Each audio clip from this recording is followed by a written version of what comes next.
My parents never came back from their vacation. For 2 weeks, I thought they just forgot to call. But the truth was worse than anything I imagined. I remember the morning they left. Dad wore his loud Hawaiian shirt, and Mom was rushing around the house, checking for things she'd already packed twice. They were excited, happier than I'd seen them in a long time. "Don't forget to take the trash out on Thursdays," Dad said, ruffling my hair. "I left some frozen meals in the freezer," Mom added, kissing my cheek. "We'll call when we land."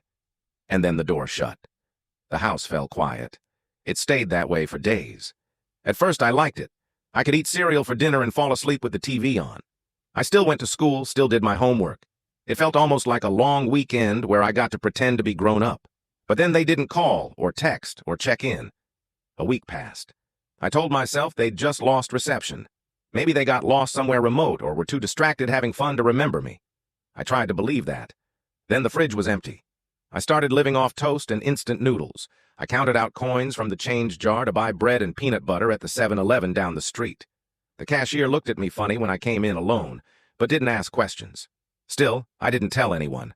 I didn't want to be taken away. I knew how the system worked. I'd seen kids vanish from school, come back wearing different clothes, looking tired. I didn't want to end up like that, so I kept pretending. At school, I turned in my assignments on time.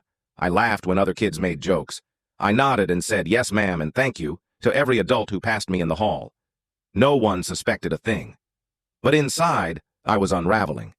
I'd stare at the front door every night, hoping to hear keys jingling, footsteps, voices. I'd leave the hallway light on, just in case they came back late and didn't want to trip. I even started talking out loud, not to myself exactly, but to the empty house.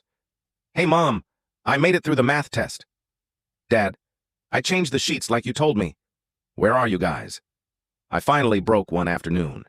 The sun was setting, and the house was dark and cold. I sat on the kitchen floor with a half-eaten apple, staring at the spot where Mom always stood when she made tea. Then I picked up the phone and called Uncle Mark. He answered on the third ring, sounding confused. "Patrick, everything okay?" My voice cracked. "They're still gone.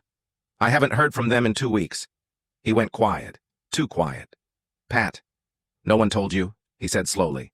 "There was an accident. A truck. It hit them. There was fog. They didn't make it." I don't remember hanging up. I think I sat there for hours, in the same spot. The house had never felt emptier than it did in that moment.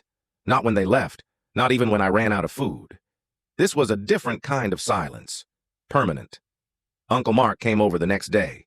He brought food, called the school, sorted through paperwork. He didn't say much. I think he knew I wasn't ready to hear anything.